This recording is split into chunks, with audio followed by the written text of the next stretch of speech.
Hello dear students, आज हम discuss करने जा रहे हैं लैटिस वाइब्रेशंस इन डायटोमिक लैटिस। यानी इस लैटिस में हम दो तरह के एटम्स लेंगे और फिर देखेंगे उसमें किस तरह का वाइब्रेशन होता है। एक मॉडल हम बनाएंगे यहाँ पे, ठीक है। और इस lattice vibration in diatomic lattice में हम समझेंगे कि जो फोनॉन्स हमने डिस्कस किए थे, दो तरह के रहते हैं, एक ऑप्टिकल और दूसरा एकॉस्टिक। तो वो ऑप्टिकल फोनॉन्स का ग्राफ और एकॉस्टिक फोनॉन्स का ग्राफ किस तरह आता है, ठीक है। लेकिन उसके लिए हमें याद रखना होगा कि जो साइन थीटा है, साइन थीटा में यानी थीटा जब 0 के बराबर होता है तो साइन थीटा 0 के बराबर आता है, यानी साइन का वैल्यू 0 आता है। और जब साइन थीटा, थीटा मतलब एंगल, यानी ये कुछ भी हो सकता है आगे, साइन ABCD, जब वो 90 डिग्री के बराबर आता है, 90 डिग्री मतलब π/2 के बराबर आता है, तब साइन का वैल्यू आता है 1। इतना याद रखना है हमें, ये होगी एक बात। दूसरी बात हमें याद रखनी है कि यहाँ पे दो तरह के एटम्स हैं, ठीक, एक तरह का एटम नहीं है।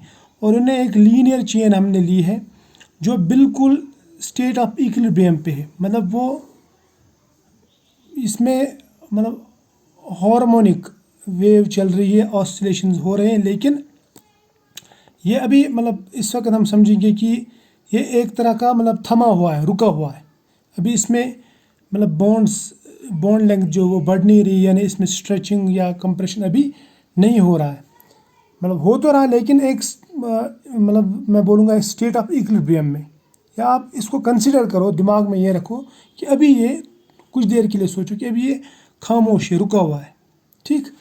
अब हमने यहाँ पे एक एग्जांपल ली है सोडियम क्लोराइड की। सोडियम में पॉजिटिव आयन रहते हैं, मतलब सोडियम क्लोराइड में पॉजिटिव, सोडियम पॉजिटिव और क्लोराइड नेगेटिव आयन्स रहते हैं। और ये जो दो आयन्स हैं, ना तो ये साइज़ में बराबर है और ना ही मास में बराबर है।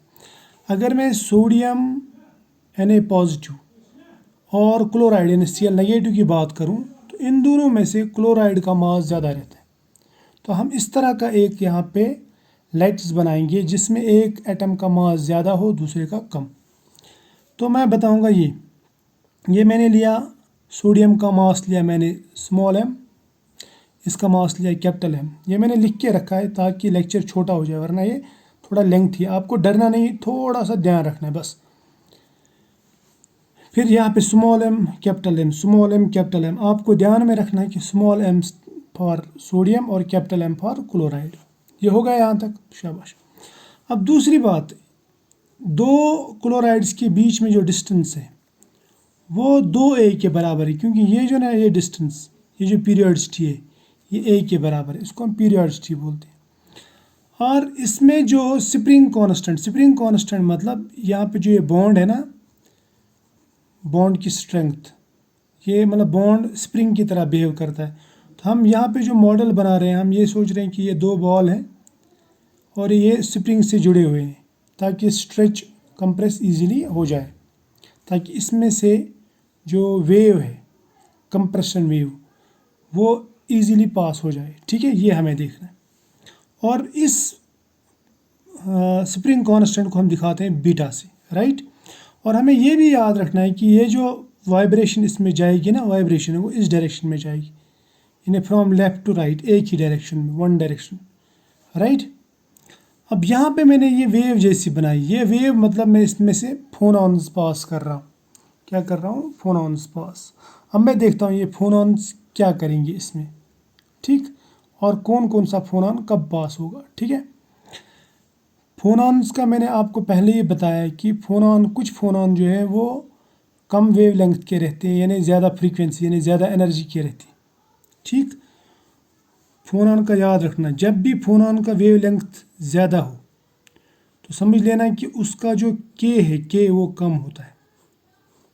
के मतलब वेव वेक्टर बोलते हैं इसको, जिस तरह वेव नंबर लिखते हैं ना, wave number, because wave number और वेव लेंथ ये इन्वर्सली प्रोपोर्शनल रहते हैं, ये आपको मालूम है, समझ में है ना। तो ये आपको ध्यान में रखना है, यहाँ तक ठीक है।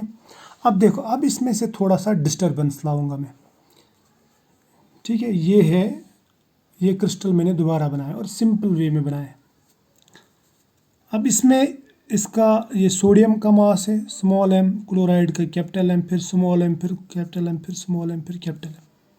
सपोज़ हमने ये एटम सेलेक्ट किया, इसके ऊपर हम देखते हैं कि फोर्स कितना लगता है। ठीक है, ये एटम जो है ना ये यहाँ से दूसरे नंबर पे आता है, दूसरे नंबर पे, इसलिए मैंने इसको लिखा है 2n।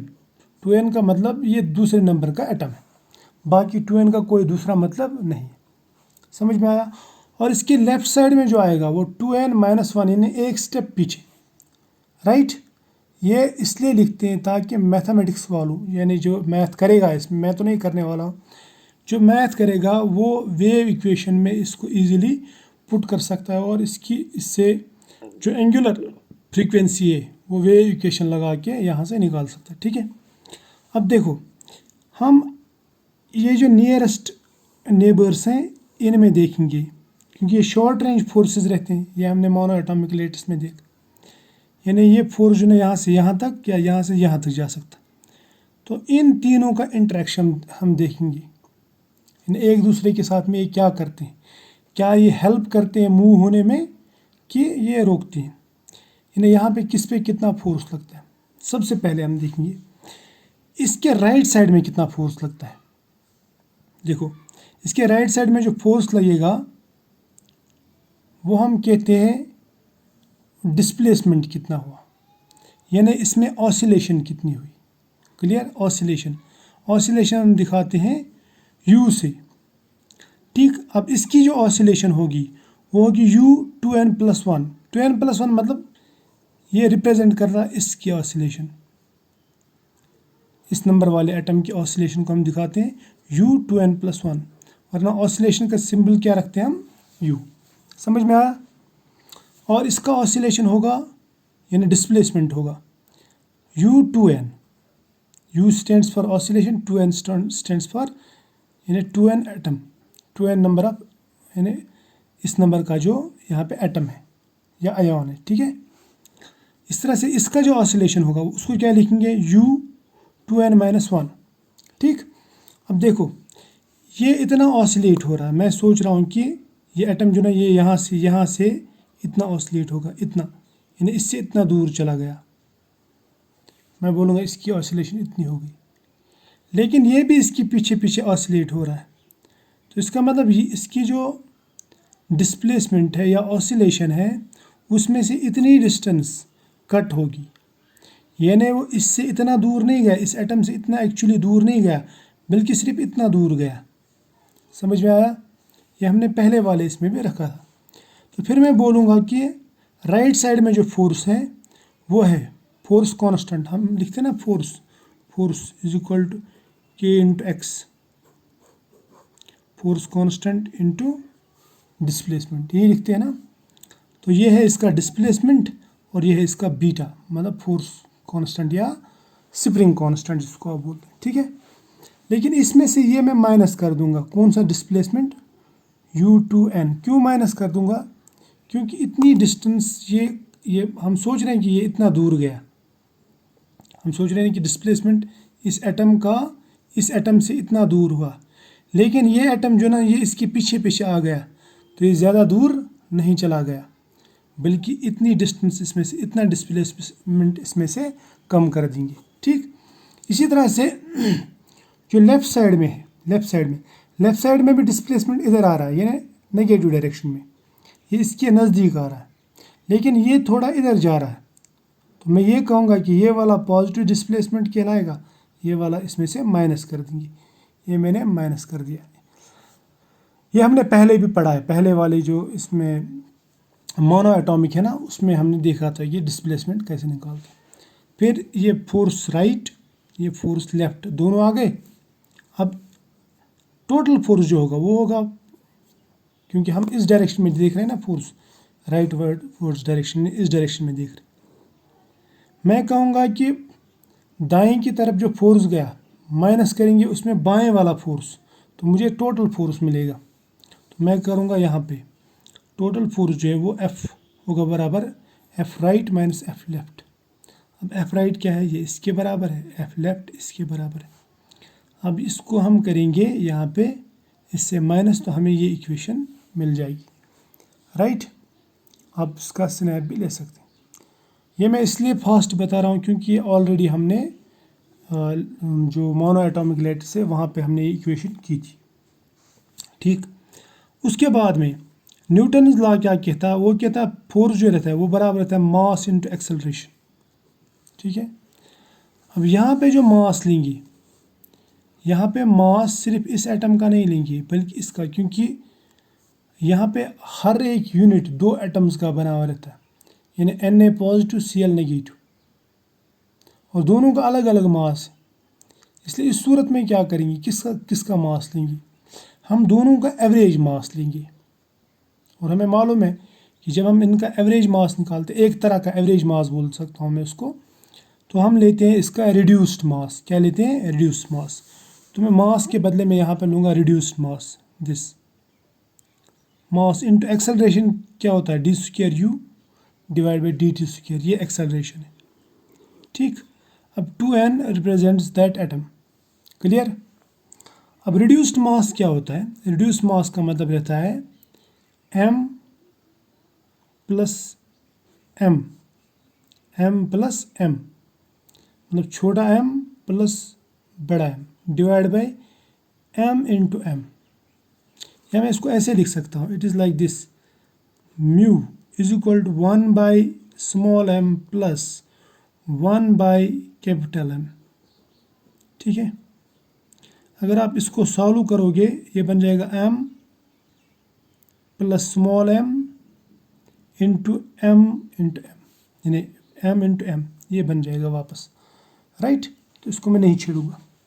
अब फोर्स इसके बराबर भी है और इसके बराबर भी है, तो इसका मतलब ये जो है ये इसके बराबर आएगा, क्योंकि लेफ्ट हैंड साइड्स बराबर है तो राइट हैंड साइड भी बराबर आएंगे। तो हमें ये इक्वेशन मिलेगी, this equation, mu D square U two N by D two square is equal to beta, फिर ये U two N plus one, U two N plus one minus twice U two N plus U two N minus one, ये मिल गया। ये हो गई equation number 2, right. अब ये जो पेज है ये मैं हटा देता हूँ। अब मैं आपको बताता हूँ दूसरा। अब अभी जो हमने इक्वेशन देखी, अगर हम उसको वेव इक्वेशन अप्लाई करके उसमें वेव इक्वेशन लगाएंगे, फिर उसको सॉल्व करेंगे, 10-15 स्टेप में वो सॉल्व होता है और हमें ये सोल्यूशन मिलता है। ठीक है, तो हम मैथ छोड़ देंगे, हमें यहाँ से एंगुलर फ्रीक्वेंसी मिलती है। Angular frequency means this W, लेकिन हमें मिलता है एंगुलर फ्रीक्वेंसी का स्क्वायर, W स्क्वायर, वो मिलता है बराबर बीटा, यानी spring constant into 1/m plus 1/m small m और कैपिटल M, फिर प्लस माइनस बीटा, फिर अंडर रूट ऑफ, फिर यही under root of 1 plus m 1/m plus 1/m capital M, ठीक है, होल स्क्वायर, माइनस, अगर आप ये स्क्वायर और ये कट भी कर देंगे तब भी चलेगा, लेकिन मैं भी रहने देता हूँ, माइनस आएगा 4 sine square KA divide by m small m into capital M। अब आपको ये इक्वेशन याद रखनी है, ठीक है, अगर आपको बचना है तो। ठीक है, यहाँ तक तो हो गया ये। अब इस इक्वेशन में मुझे 2 साइन मिल गए, प्लस साइन और माइनस साइन, समझ में आया। यहाँ पे जो फ्रीक्वेंसी है ना, वो 2 तरह की फ्रीक्वेंसी आएगी, एक प्लस फ्रीक्वेंसी, दूसरा माइनस फ्रीक्वेंसी। अब मैं बताऊंगा वो 2 फ्रीक्वेंसीज क्या है, लेकिन कौन सी फ्रीक्वेंसी है, एंगुलर फ्रीक्वेंसी। देखो पहले लेते हैं पॉजिटिव फ्रीक्वेंसी यानी प्लस फ्रीक्वेंसी, यानी पहले लेते हैं ये सिर्फ ये वाला साइन। तो ये इक्वेशन क्या बन जाएगी, ये बन जाएगी ओमेगा स्क्वायर मर प्लस वाला equal to beta into 1/m plus 1/M plus ये बीटा, फिर ये पूरी इक्वेशन ये ऐसे रहेगी, लेकिन यहाँ पे सिर्फ प्लस साइन। अब ये जो एंगुलर फ्रीक्वेंसी है ना, ये वाली, ये अलग है, ये एक है। दूसरा जो मिल जाएगा हमें एंगुलर फ्रीक्वेंसी, वो मिल जाएगा नेगेटिव यानी माइनस एंगुलर फ्रीक्वेंसी, ये वाला माइनस ब्रांच। तो इसका मतलब एंगुलर फ्रीक्वेंसी जो हमें मिली, ये हमें 2 तरह की मिली, एक ये प्लस वाली और दूसरी माइनस वाली। तो ये प्लस वाली जो है ना ये ज़्यादा है, क्योंकि यहाँ पे ऐड हो रहा है, इतनी टर्म यहाँ पे ऐड हो रही, जबकि यहाँ पे इतनी टर्म माइनस हो रही है। समझ में आया ना? ये वाली जो फ्रीक्वेंसी है, इस फ्रीक्वेंसी पे जो फोनॉन्स चलते हैं उनका हम बोलते हैं ऑप्टिकल फोनॉन्स। यानी यहाँ पे जो ब्रांच बनती है इसको मैं बोलूँगा ये है ऑप्टिकल ब्रांच। क्या बोलेंगे इसको? Optical branch. ठीक है, अब यहाँ पे किसी को कन्फ्यूजन नहीं होना चाहिए। अब यहाँ पे और एक चीज़ है, ये है के तो हमें मालूम है के क्या है, के है वेव वेक्टर, ये बहुत ज़रूरी है ना। और ए क्या है? ये इंटर एटॉमिक डिस्टेंस या जिसको हम पीरियडिसिटी कहते हैं, राइट। और साइन आपको मालूम है, साइन स्क्वायर। ये होगा ऑप्टिकल ब्रांच, ये एक है, ये बहुत इंपॉर्टेंट है। अब दूसरी जो है, जो माइनस वाली एंगुलर फ्रीक्वेंसी है, एंगुलर फ्रीक्वेंसी नेगेटिव, यानी कम वाली। नेगेटिव स्टैंड्स फॉर कम वाली। ये ऐसा नहीं है कि ये नेगेटिव है और ये पॉजिटिव है।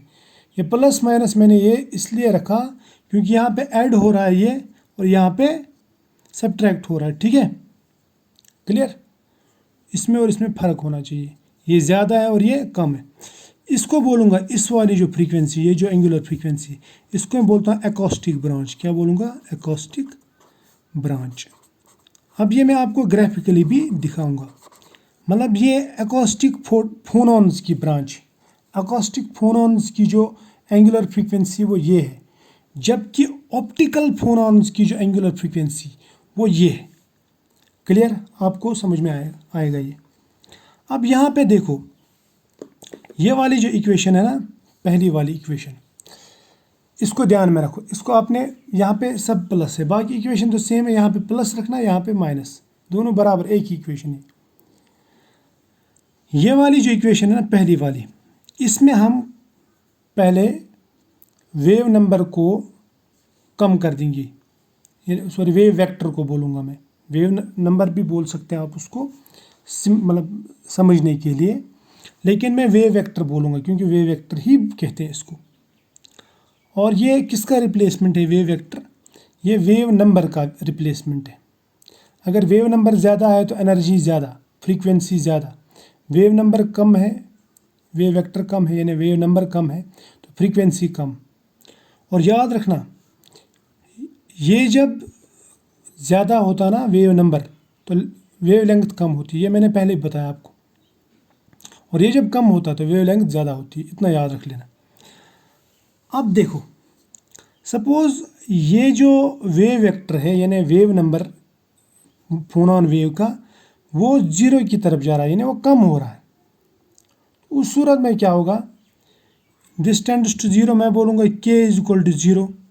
तो जब के ही इज इक्वल टू जीरो है तो के ए भी ज़ीरो ही होगा, तो sine zero is equal to zero. उस टाइम पे ये जो वैल्यू देगा ना, ये मिनिमम वैल्यू देगा। क्यों मिनिमम वैल्यू देगा? सपोज इस इक्वेशन में आप इस टर्म को रखो ज़ीरो के बराबर। किसके बराबर रखो? इसको रखो ज़ीरो के बराबर। ये जो ना के ए इंटू साइन स्क्वायर के जो है ना, ये जब ज़ीरो आ जाएगा, ये जब ज़ीरो आ जाएगा तो आपको वैल्यू मिनिमम मिलेगा। यहाँ पे क्या मिलेगा? Minimum value. मैं बताऊंगा कैसे। अब अगर मिनिमम वैल्यू मिल गया तो ये कट, इतना तो कट हो गया। अब यहाँ पे ये और ये रह गया, ये भी पॉजिटिव, ये भी पॉजिटिव, इन दोनों का ऐड हो जाएगा। क्लियर? समझ में आ रही ना बात? देखो, ये जब कट गया, यहाँ पे ये रहेगा और इसका स्क्वायर और ये कट, ये बन जाएगा beta 1/m plus 1/M plus beta into 1/m plus 1/M। इन दोनों बराबर, तो मैं इसको ट्वाइस भी लिख सकता हूँ। ठीक है, तो यहाँ पे दिखा रहा हूँ मैं, ओमेगा स्क्वायर बनेगा बराबर beta 1/m plus 1/M plus beta 1/m plus 1/M। दोनों पॉजिटिव हैं तो ये ऐड हो जाएंगी। क्लियर? लेकिन कब? जब के क्या था? ज़ीरो। अब उस समय हम देखेंगे एंगुलर फ्रीक्वेंसी किसके बराबर आएगा। अब ये स्क्वायर, जो ये वाला स्क्वायर, ये आप इधर ले जाओ, ये यहाँ पे बन जाएगा रूट, बाकी टर्म यही रहेगी। ठीक है,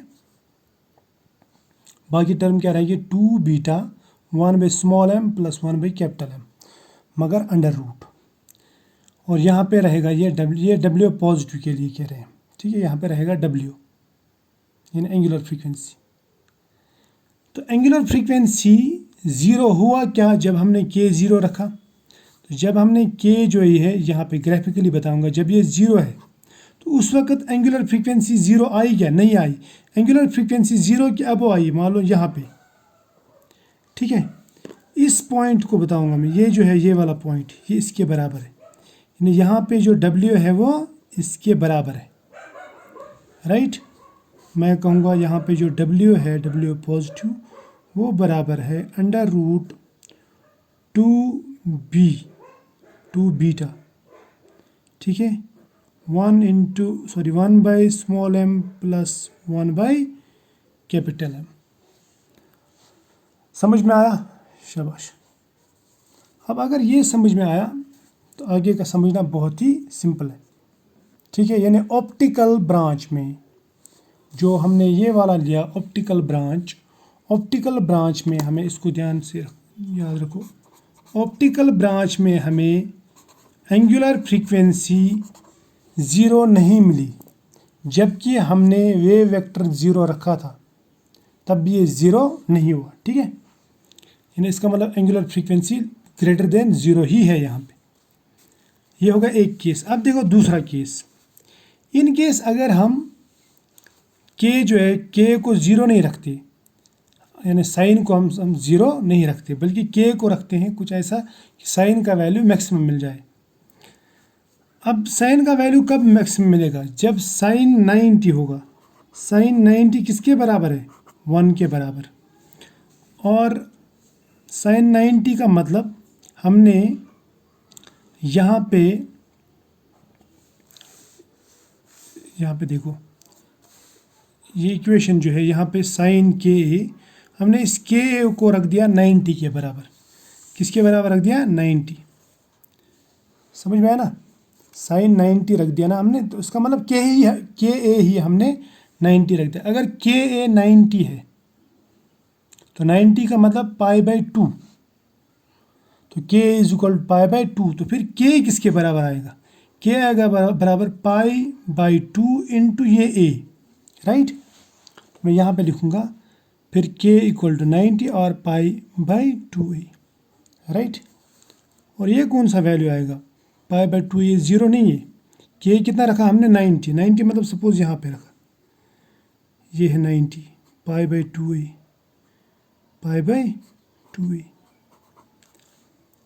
उस वक्त जो फ्रीक्वेंसी आएगी एंगुलर फ्रीक्वेंसी, वो हमें देखना है। अगर हमने ये इसके बराबर रख दिया तो हमें जो एंगुलर फ्रीक्वेंसी वो मिलेगा beta into 1 by M plus 1 by capital M plus beta under root जो भी ऊपर का है under root 1 by small M plus 1 by capital M का whole square minus 4 by small M into capital M. Equation आपके पास है, समझ में है ना, -4/4 divide by small M into capital M. Sine के ए जो है वो चला गया, साइन के ए किसके बराबर है, 1 के बराबर है, इसलिए 1 into anything means that thing only. Clear, यहाँ तक तो कोई टेंशन नहीं है ना। अब देखो, अब अगर हमने ये इसके बराबर रख दिया तो इसको हम सॉल्व करेंगे। मुझे लगता है आप इसका स्नैप ले लो, क्योंकि ये कंफ्यूज कर देगा आपको, वरना देखो मैं क्या बताने वाला आपको। अभी जो मैंने आपको ये इक्वेशन बताया ना, ये वाली देखो, डब्ल्यू स्क्वायर मतलब पॉजिटिव इंटू बीटा, ये पूरा, इसमें इस पोर्शन पे आप नज़र डालो। इस पोर्शन को पहले हम सॉल्व करेंगे। ये पोर्शन क्या है, beta into 1 by M plus 1 by M का whole square minus 4 by M M. इसको जब आप सॉल्व करेंगे ना तो ये इस तरह सॉल्व हो जाएगा। देखो 1 by M plus 1 by capital M square minus 4 by small M into capital M जो ऊपर था, समझ में है ना। अब इसको ये इस तरह, ये अगर ए है ये बी है तो ये ए बाई बी का होल स्क्वायर आता है ना, तो वही मैंने यहाँ पे किया। अगर इसको सॉल्व करेंगे ये a प्लस बी का होल स्क्वायर आता है। अब आपको मालूम है ये किसकी इक्वेशन है, ये बहुत मशहूर इक्वेशन है ना। ये 2ab कहाँ से आता है। चलो मैं ज़्यादा इसमें नहीं जाऊँगा। अब यहाँ पे a प्लस बी का होल स्क्वायर आ गया, तो यहाँ पे भी 1/m प्लस 1/m का होल स्क्वायर आ गया। तो इसका मतलब ये a स्क्वायर यानी 1/m square plus B square यानी 1/M स्क्वायर प्लस 1 यानी 2 इंटू 1/m इंटू M, ये यानी 2/m इंटू m। समझ में आया। तो ये हो गया। अब ये और ये जब आप सॉल्व करेंगे ना, ये जब सॉल्व करके आप यहाँ पे डालेंगे आपको इस तरह की इक्वेशन मिलेगी, यानी ये इक्वेशन ऐसे बन जाएगी। ये फिर आप सॉल्व करोगे तो ये आपको ये मिल जाएगा। अब लास्ट पे आपको क्या मिलेगा वो मैं बताने वाला हूँ। लास्ट पे आपको मिलता है W पॉजिटिव जो है वो बराबर आएगा 2 beta divide by small m, 2 beta divide by small m मगर अंडर रूट। क्लियर। तो इसका मतलब ये हुआ, देखो हमने यहाँ से इक्वेशन ली, यहाँ से इसका मतलब जब हमने साइन के जो 1 के बराबर रखा, यानी हमने के जो के, याद रखना क्या हम ले रहे हैं के जब हमने 90 डिग्री रखा, 90 डिग्री मतलब यहाँ पे π/2a के बराबर आया। के जब हमने π/2 रखा तब एंगुलर फ्रीक्वेंसी किसके बराबर आएगी, तब एंगुलर फ्रीक्वेंसी आ रही है हमें इसके बराबर। समझ में है ना। Angular frequency is equal to under root 2 beta divide by m, 2 beta divide by m आ गया। मगर कब, जब हमने के जो ये रखा किसके बराबर, π/2a, राइट। तो हमें अब दो वैल्यूज़ मिल गई। एक वैल्यू ऑलरेडी मिला था जब हमने के रखा था 0, तब मिला था W is equal to under root 2b 1/m plus 1/M। ठीक, ये था एक। अब दूसरा क्या रखा हमने, दूसरा रखा हमने के रखा हमने 90 यानी π/2a के बराबर। तब हमें जो फ्रीक्वेंसी है ये W वो आ गया बराबर इसके, वो किसके बराबर आ गया, वो बराबर आ गया under root 2 beta divide by small m, right. अब ये जो है ये वाला वैल्यू इससे थोड़ा छोटा है। किससे छोटा है, इससे, ऊपर वाले से ये वाला छोटा है। अब देखो ये दो वैल्यूज़ अगर हम मिलाएंगे तो हमें ग्राफ कुछ इस तरह मिलेगा। फिर इसी तरह से अगर इस साइड में भी लेंगे ये ग्राफ, यहाँ पे भी सपोज -π/2a उल्टा, जैसे हमने देखा है ऑलरेडी। तो यहाँ पे भी इसी पॉइंट पे यहाँ पे ये मिल जाएगा W equal to 2 beta divide by m। तो इसको हम ऐसे एक्सट्रापोलेट करेंगे तो हमें इस तरह की लाइन मिलेगी, ऑप्टिकल ब्रांच जो है वो इस तरह मिलेगी। ये ज़ीरो नहीं होती, ये ज़ीरो हुई ही नहीं। ज़ीरो पे भी इसकी फ्रीक्वेंसी इतनी है, ज़ीरो पे इसकी फ्रीक्वेंसी इतनी है, यानी इस पॉइंट को इसने टच नहीं किया। क्लियर, ये समझ में आया, शाबाश। अब हम लेंगे नेगेटिव ब्रांच। देखो पॉजिटिव ब्रांच में मैंने आपको दिखाया कि ग्राफ कुछ इस तरह आता है ना, इस तरह का ग्राफ। यहाँ पे के है, ये W है, तो इस तरह का ग्राफ आ गया। अब नेगेटिव ब्रांच में किस तरह का ग्राफ आएगा ये देखें। पहले देखेंगे हम केस 1। अगर हमने के रखा 0, यानी जो वेव वेक्टर है वो कितना रखा हमने 0, तो साइन भी 0, साइन 0 इज इक्वल टू 0। के 0 है मतलब के ए भी 0 है। देखो के अगर 0 है तो के ए भी 0 आएगा, राइट। के ए 0 है तो साइन 0 इज इक्वल टू 0। समझ में आया। तो इसका मतलब इसमें जो वो इक्वेशन थी, कौन सी इक्वेशन, ज़ीरो वाली इक्वेशन है, ये नहीं, ये इक्वेशन, ये वाली इक्वेशन, इसमें ये पूरा ज़ीरो बन जाएगा। क्या बन जाएगा? ज़ीरो। और यहाँ पे स्क्वायर और ये कट, ठीक। अब ये दोनों अगर कट हो गए तो वहाँ पे क्या बचेगा? वहाँ पे बचेगा omega square equal to beta into 1/m plus 1/M minus beta into root और ये कट 1/m प्लस 1/M, यानी ये माइनस वाला ये प्लस वाला। अब इसको इधर देखो, यहाँ देखो, ये इस तरह की इक्वेशन मिलेगी आपको। ओमेगा स्क्वायर बीटा, ये प्लस वाला और ये माइनस वाला, बाकी साइन वाला ज़ीरो हो गया, ठीक है, वो पूरा ज़ीरो कैंसल। अब अगर आप ये देखोगे ना, ये दिस माइनस दिस, ये दोनों बराबर है ना, ये मान लो ये 1 है, ये भी 1 है, 1 - 1 ज़ीरो आता है, तो ये ज़ीरो के बराबर आ जाएगा। यानी यहाँ पे ओमेगा स्क्वायर ज़ीरो है तो ओमेगा किसके बराबर आएगा? ओमेगा जो माइनस वाला है, नेगेटिव वाला है, वो भी ज़ीरो के ही आएगा, यानी दूसरा ओमेगा। तो इसका मतलब यहाँ पे जो दूसरी ब्रांच है, जिसको मैं एकॉस्टिक ब्रांच बोलता हूँ, एकॉस्टिक ब्रांच में जब के ज़ीरो होता है तो ओमेगा भी ज़ीरो होता है, यानी के जब ज़ीरो है तो ओमेगा भी ज़ीरो, राइट। अब दूसरा केस देखते हैं। अगर हम के ए को रखते हैं π/2, π/2 मतलब 90, यानी के ए इज इक्वल टू π/2 यानी 90 डिग्री। और मैं कह सकता हूँ कि के इज इक्वल टू π/2a, यानी ये जो ए है ना, ये मैंने इधर लाया, ये बन जाएगा के इक्वल टू π/2a, राइट। तो π/2 मतलब 90, और साइन 90 किसके बराबर होता है? 1 के बराबर। तो साइन के ए भी फिर ये ना 90 के बराबर, ये 90 डिग्री, तो साइन 91 यानी साइन के ए भी 1 के बराबर, राइट।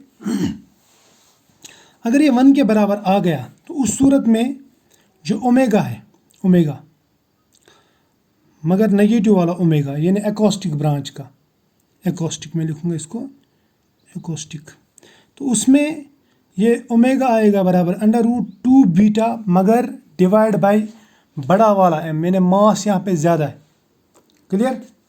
तो इसका मतलब ये जो है इसका वैल्यू ज़ीरो नहीं बल्कि कुछ और है। तो π/2a के पास इसका वैल्यू यहाँ आता इधर। अब ये दोनों को अगर मिला देंगे हम तो ये बन जाएगा ऐसे, या मैं ऐसा बोलूँगा, पहला वैल्यू आया ज़ीरो तो दूसरा वैल्यू आया इधर, π/2a के पास जो वैल्यू आया वो आया इधर। इन दोनों को मिलाया तो ऐसे ब्रांच बनेगी, फिर इस साइड में भी ऐसी ही ब्रांच बनेगी, माइनस π/2a का, है ना, ये ब्रांच बनेगी। इसको बोलूँगा मैं एकॉस्टिक ब्रांच। क्या बोलूँगा? Acoustic branch. अब ये जो ब्रांच है ना, ये आप ध्यान में रखो। यहाँ पे आपको दिखाता हूँ मैं ऑप्टिकल ब्रांच। पहले कहाँ गया है वो ऑप्टिकल? ये ऑप्टिकल में ये बना था ना पहले, उसके बाद में बनाया हमने ऑप्टिकल ये। अब इन दोनों को मिलाओ, इन दोनों को मैं मिला देता हूँ, ठीक है। अगर आप खुश हैं तो मैं मिला देता हूँ। चलो इसकी कॉपी यहाँ पे बनाएंगे, पहले ऐसे बन गया, ठीक है। और ये जो पॉइंट है ये किसके बराबर है? यहाँ पे ओमेगा जो है वो बराबर है √2 beta divide by M, right. जबकि ये एकॉस्टिक का है, जबकि ऑप्टिकल ब्रांच का जो इधर पॉइंट बन रहा है π/2a के पास, वो बन रहा है √2 बीटा डिवाइड बाई m। छोटे मास से डिवाइड करेंगे तो वैल्यू बड़ा आता है, तो इसका मतलब इसका वैल्यू इधर है और दूसरा वैल्यू आएगा इधर, और ये वैल्यू ऑलरेडी हायर है तो ये वैल्यू आएगा इधर, ठीक। अब इनको मिलाओ, ये इस तरह बनेगा, ये इस तरह। ये वाला ब्रांच जो है ये ऑप्टिकल है और ये वाला क्या है? एकॉस्टिक, ठीक। चलो कम टाइम में हो गया, इसको मैं थोड़ा सा अलग बनाता हूँ। अब ये दोनों तो आपकी समझ में आ गई, ये वैल्यूज़ भी याद रख लेना, ये काम में आएंगी, ये मैं बताता हूँ अभी। ठीक, इन दो ब्रांच का कहीं पे मिलाप हुआ क्या, नहीं हुआ, तो इसका मतलब इन दोनों के बीच में जो गैप है ना, उसको बोलूँगा मैं फॉरबिडन गैप। अब इसको हम यहाँ पे बनाएंगे थोड़ा सा बड़ा चढ़ा के। ये ग्राफ कुछ इस तरह है, इधर ये है के, इस एक्सिस पे के, इस एक्सिस पे लेंगे हम ओमेगा। ठीक, अब हमें यहाँ पे एक ग्राफ ऐसे मिला जो एकॉस्टिक का है, इसको मैं थोड़ा ऐसे बनाऊंगा। ये एकॉस्टिक ब्रांच, इस साइड में भी ये एकॉस्टिक ब्रांच। ठीक, यहाँ पे मिल गई हमको ऑप्टिकल ब्रांच,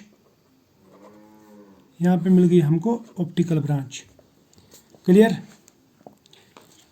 इस पॉइंट का जो वैल्यू है वो हमने लिखा था omega equal to √2 beta into 1/m plus 1/M।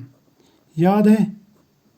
शाबाश, अगर याद है तो ठीक है, अगर याद नहीं है तो ये याद रखो।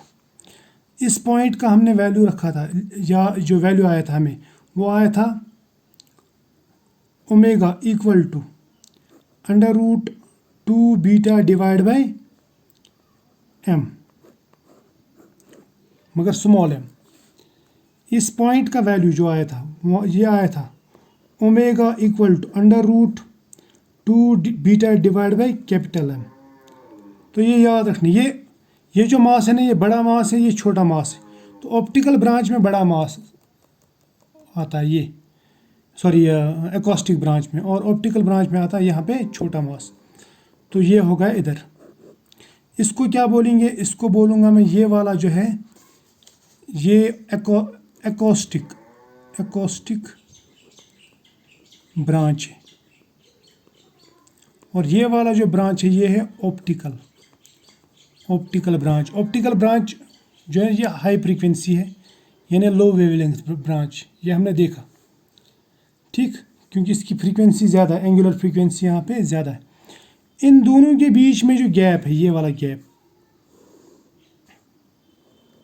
ये वाला जो गैप है, ठीक, इसको मैं अलग कलर से दिखाता हूँ।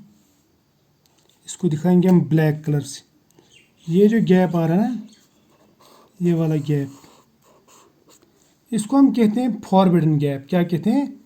Forbidden gap, forbidden energy gap, forbidden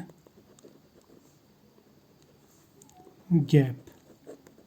इसका मतलब एकॉस्टिक और ऑप्टिकल ब्रांच में बीच में गैप है, राइट? ये गैप है। कौन सा gap? Band gap, forbidden energy gap. इसका दूसरा मतलब ये भी आता है कि फोनॉन्स की जो फ्रीक्वेंसी है वो हर एक फ्रीक्वेंसी सॉलिड में पॉसिबल नहीं है, बल्कि कुछ फ्रीक्वेंसीज जो अलाउड है, जैसे यहाँ से यहाँ तक अलाउड है, यहाँ से यहाँ तक अलाउड है, लेकिन एक बीच में एक गैप आता है जिसमें कोई फ्रीक्वेंसी अलाउड नहीं है। ये हमें याद होना चाहिए, ये हमें पता होना चाहिए। क्लियर? और दूसरी बात ये भी याद रखना चाहिए, जो अलाउड रेंज ऑफ फ्रीक्वेंसीज है, यानी जो सॉलिड के थ्रू फोनॉन्स जा सकते हैं, उनमें वो दो तरह के होते हैं, यानी वो दो ब्रांच में डिवाइड होते हैं। और मैं ये कह सकता हूँ कि allowed frequency range of propagation is split into 2 branches. एक ये ब्रांच अपर ब्रांच जिसको हम कहते हैं ऑप्टिकल ब्रांच, और दूसरा लोअर ब्रांच जिसको हम कहते हैं एकॉस्टिक ब्रांच। और बीच में यहाँ पे फॉरबिडन बैंड है या फॉरबिडन गैप है। यानी इसका मतलब ये हुआ, it is not possible to excite the vibrations in a lattice at a frequency which lies inside this band. या मैं ऐसा बोल सकता हूँ कि हम कोई ऐसी फ्रीक्वेंसी नहीं ला सकते, या हम मॉलिक्यूल को ऐसे वाइब्रेट नहीं कर सकते कि वो इसमें जाए, इस फ्रीक्वेंसी में वाइब्रेट करे। ऐसा पॉसिबल नहीं है। इन्हें कुछ एनर्जी लेवल्स ऐसी रहती हैं जिनमें मॉलिक्यूल्स को या जिनमें क्रिस्टल जो है उनको वाइब्रेट कराना मुश्किल होता है। या मैं ऐसा बोलूँगा कि क्रिस्टल वाइब्रेशंस जो है वो हर एक फ्रीक्वेंसी पे नहीं होती, बल्कि कुछ पे होती, जहाँ पे अलाउड है। और हाई फ्रीक्वेंसी रेंज में ऑप्टिकल ब्रांच आता है, यानी ऑप्टिकल फोनॉन्स पास होते हैं, और लो फ्रीक्वेंसी में एकॉस्टिक फोनॉन्स पास होते हैं। और याद रखना, ऑप्टिकल फोनॉन्स जो है यानी ऑप्टिकल ब्रांच जो है, ये सिर्फ वहाँ पे बनती है जहाँ पे आपके पास में दो तरह के एटम्स हों, क्योंकि इससे क्रिस्टल में पोलराइजेशन होती है। पोलराइजेशन यानी टाइम डिपेंडेंट डायपोल्स बनते हैं, और ये जनरली IR रीजन में आता है, इंफ्रारेड रीजन।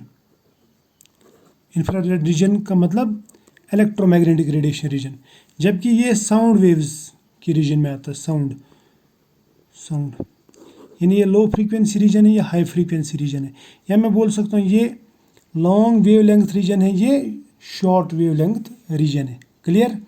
तो आई होप यहाँ तक आपको समझ में आया होगा। हमने फोनॉन्स को इससे पहले भी डिस्कस किया, उसमें मैंने आपको बताया था कि कहाँ पे फोनॉन्स जनरेट होते हैं, कैसे होते हैं, और हमने उस टाइम पे ये भी डिस्कस किया था कि ये पॉइंट जो है यहाँ पे एकॉस्टिक फोनॉन्स कन्वर्ज होते हैं, जबकि ये वाले कन्वर्ज नहीं होते, यानी यहाँ पे एकॉस्टिक फोनॉन्स यहाँ पे डूब जाते हैं, नीचे जाते हैं। और ये जो पॉइंट है, ये वाला पॉइंट, इसको हम कहते हैं ओरिजिन। और यहाँ से यहाँ तक जो रीजन आता है, this region is called first Brillouin zone. क्या बोलते हैं इसको? First Brillouin zone. चलो आज इतना ही, मिलेंगे नेक्स्ट लेक्चर में नेक्स्ट टॉपिक के साथ में, तब तक के लिए बाय।